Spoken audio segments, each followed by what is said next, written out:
mean, I'm slipping on ice and mud and snow and gravel and water and everything at this point because U-Haul's policy is actually to outfit all of their vehicles, all of their trucks, with summer tires. And they phoned the RCMP to file a missing persons report because they had thought that I just disappeared into obscurity. Literally everything that could have gone wrong did.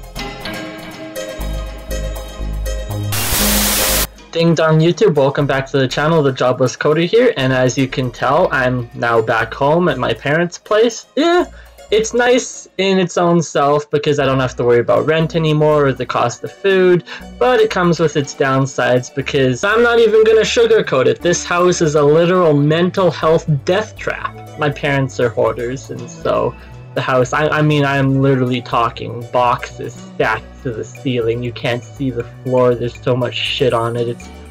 It does severely impact my mental health in certain ways, but in other ways, like I said, not having to worry about the cost of rent or food is better on my mental health in other ways. It's been 2 weeks now since I've been back home, and so I've just been relaxing and catching up with old friends from high school, meeting different people. I went to a job fair even on the weekend, but I still don't have a job as it stands. But I actually wanted to talk today a little bit about my trip back from Vancouver, because you can't even write this stuff. I mean, literally everything that could have gone wrong did. Well, the first thing that happened was having to go and get the U-Haul truck. Now, I got two separate things at different locations. I picked up the U-Haul truck at one location, and then I drove to another location to pick up the trailer dolly. Except because I was paying on a debit card, and because I wasn't paying on a credit card, they charged an extra $100. Well, that brought the bill up over $800, and so that meant that I didn't have enough for the trailer dolly when I went to pick that up to tow my van. I had just barely enough. I mean, I'm talking nickels and dimes here in the bank, just barely enough to cover the entire cost of the moving van. I didn't expect a $100 down deposit on the debit card.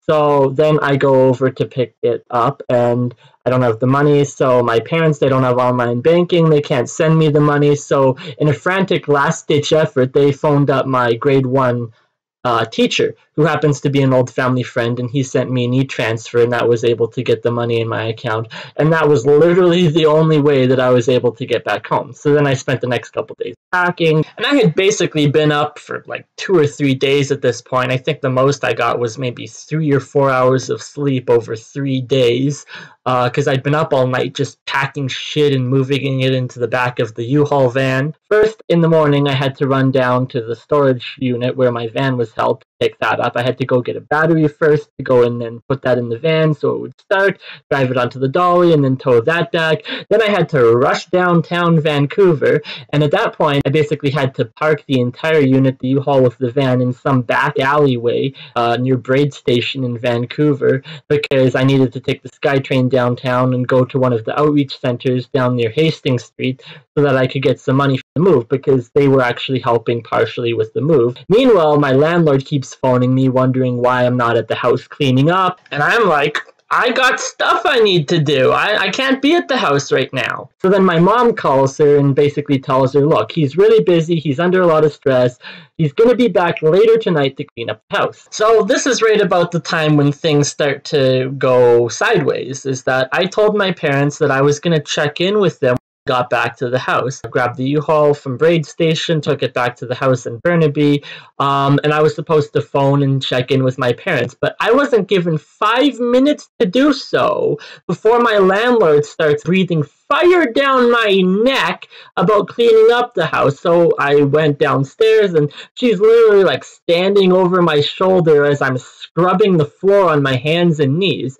and she's going around the house, and I'm talking like really particular like cleanliness. She's looking at the wall, and there's like this tiny little black dot or something on it. I don't know what the heck it is. Maybe it's like a little piece of food or something that got stuck to the wall, and she's looking at that, and I'm like, oh my god, if she's gonna be this picky, I'm going to be here till midnight.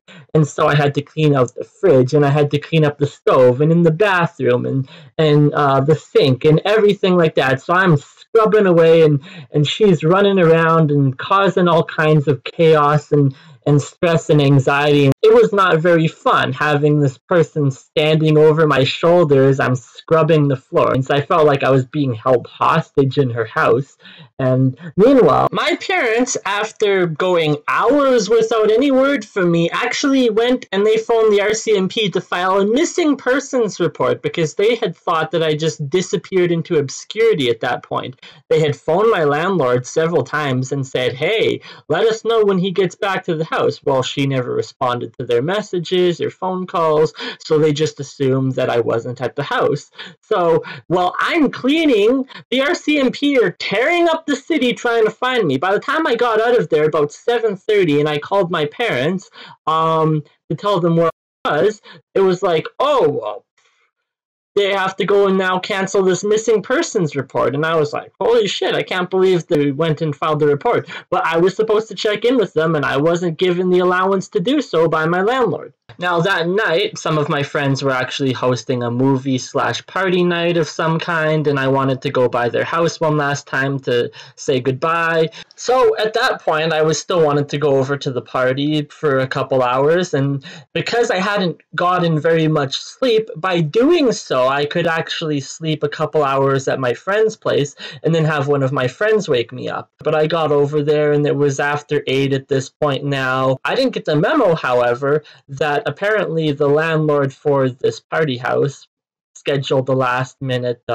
inspection of the property. So with the inspection coming up, obviously they don't want to host a big party with 30 or 40 people in their house causing all kinds of a mess. So they canceled the party, but I wasn't given the memo. So I drove over there, found that there was nobody at the house. I started messaging people, and so I sat for maybe like 40 minutes or an hour trying to message people, figuring out what's going on. Eventually, one of the residents of the house actually came out to say goodbye to me because I basically told him, hey, I'm leaving at this point, and you're probably never going to see me again. So he came out and gave me a hug, and now I've been running for several days at this point with barely any sleep, and I've still got a 15-hour drive ahead of me. So I wanted to drive for some portion through the night and then stop and take a nap, just hope that I wasn't going to sleep a long time, because I was also wanting to stop in Surrey to visit my old boss, the one that I had driving the ice cream trucks during the summer, but she was going to bed, and so I messaged her for a bit, and I didn't get out of there until after 9.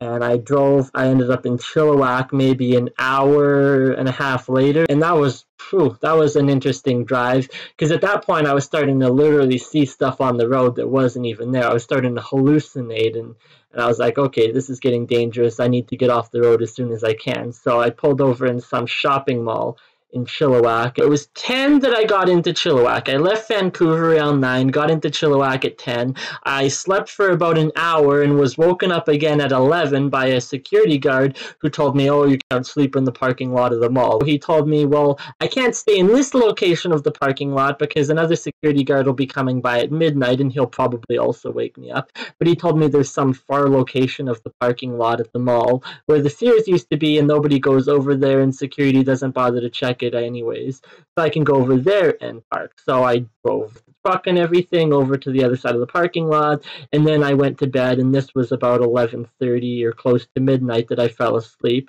and I just slept in the cab of this U-Haul truck.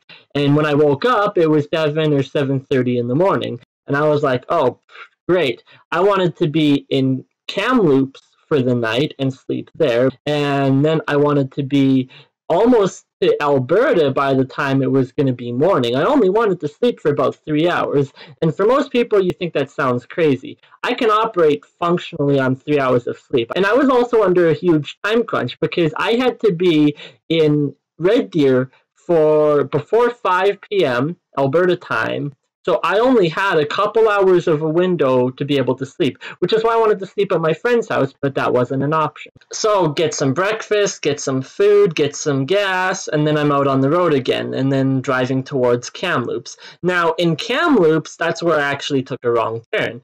At Kamloops, I took a turn onto the Trans-Canada Highway heading east towards Calgary when I meant to go north towards Jasper because I wanted to head up to Edmonton first. I had a friend in Edmonton who had some of my items that I had forgot at a convention, so I wanted to go pick those up first before I went to Red Deer. In Red Deer at 5 p.m. on Saturday is when the storage unit closes. Because as I mentioned, my parents don't have any space in the house here for any of my stuff. I needed to put it into storage.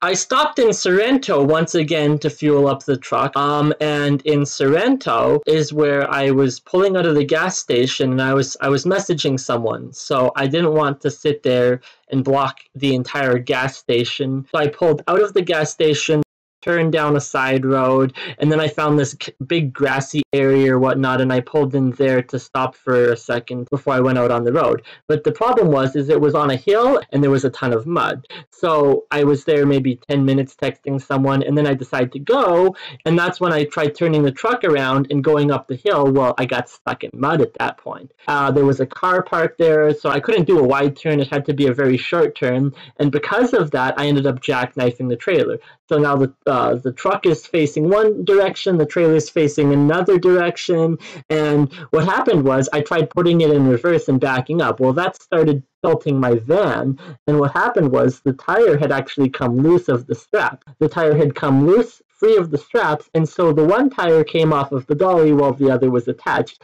and the chain got wrapped around the inner center of the axle for the tire. So now I'm out there and I'm like, how am I going to fix this? There's too much tension on the dolly, so I can't remove it from the truck or it's going to pop off very violently. And so I need to get the van off, but I can't remove the van without having the strap loose. It's too tight now. I can't loosen the strap. So I had to kind of back the truck up a bit to relieve some of the tension, and then I had to manually remove the trailer from it and try to pull it over as best I can, and then I loosened the strap so that all of the tires are free. I got in the van and tried backing that off, but I can't get the ramp pulled far enough out because it's now bumping into the exhaust pipe or the fuel gas line pipe. So I need to basically forcibly remove it from the trailer. I just put it in reverse and hit the gas, and the whole thing just came off. And so the front end of the van comes slamming down. The dolly pops up and goes rolling down the hill, and now everything is loose and free. So now it's a matter of getting it all back together. Well, I had to get the truck unstuck by shoving some piece of wood underneath it and getting that up because now I'm on a hill too. So then I had to try and pull the dolly into a position that I could attach the truck to it, and then the van. And the entire time here, I'm taking pictures of everything, phoning my parents, trying to figure out what I'm supposed to do. And that probably ate up an hour and a half, maybe 2 hours, trying to get the van back on the tow dolly, back on the road, everything tightened down and ready to go. So now I'm really behind schedule. My parents decide to drive an hour north to Red Deer to set up the storage unit for me on my behalf. Then my mom phones me back as I'm driving because she actually grew up in BC and happens to know where Sorrento is in location to Kamloops. And she realizes that I'm actually heading east in the wrong direction. Now, in hindsight, it would have been better to spend an hour to backtrack, go back to Kamloops, and then head north to Jasper. But at this point, I just decided to continue east on my way into Banff. And before I hit Banff, I'll take the 93 highway north and take that up to Edmonton. So I think I stopped once more for fuel and food before I start heading north on the 93 highway. And this is when the road conditions start to get really, really bad. I mean, I'm slipping on ice and mud and snow and gravel and water and everything at this point because U-Haul's policy is actually to outfit all of their vehicles, all of their trucks with summer tires, basically, all-season summer tires. And that's because U-Haul is actually based out of, well, all the trucks are licensed out of Arizona. And they don't put winter tires on their truck, which I told them is a garbage policy because I quite nearly died at least 100 or more times driving their truck. I almost destroyed their truck several times because of that policy. Well, I had even gotten back late, and so they have a late charge, but I just phoned up the person and told them that it was all because of the tires and everything and slipping on on all of the winter conditions, and they were just like, oh yeah, we'll just waive the fee by. And so I was able to save a little bit of money there just by telling them that I nearly died driving their truck. At some point, I was in communication with my friend, and I had to reschedule our meeting for Sunday morning, because now my new estimated arrival into Edmonton was going to be probably midnight or later. And well, that was too late for him, so I scheduled it for 10:30 a.m. in the morning on Sunday was when I was going to meet with him. Then I would head south to Red Deer to finish unloading the truck. So I'm driving north on the highway, phoning my parents, and that was when my dad realized that there's not a lot of gas stations along that stretch of road. So he starts frantically looking online for where the closest gas station would be that's open. And that was when I lost cell service, which was really nice because now I don't have access to Google Maps. I can't look it up for myself. I don't have any ability to stay in communication with them. They don't know what's going on. And so for a good 2 hours or 3 hours, I'm continuing to drive without any communication with them. And that was when I hit a fork in the road where I could take one direction and go up to Jasper, or I could take the other direction into Rocky Mountain House and towards Red Deer. So I took a chance that maybe there was something along the way to Rocky Mountain House, and I took number 11 east.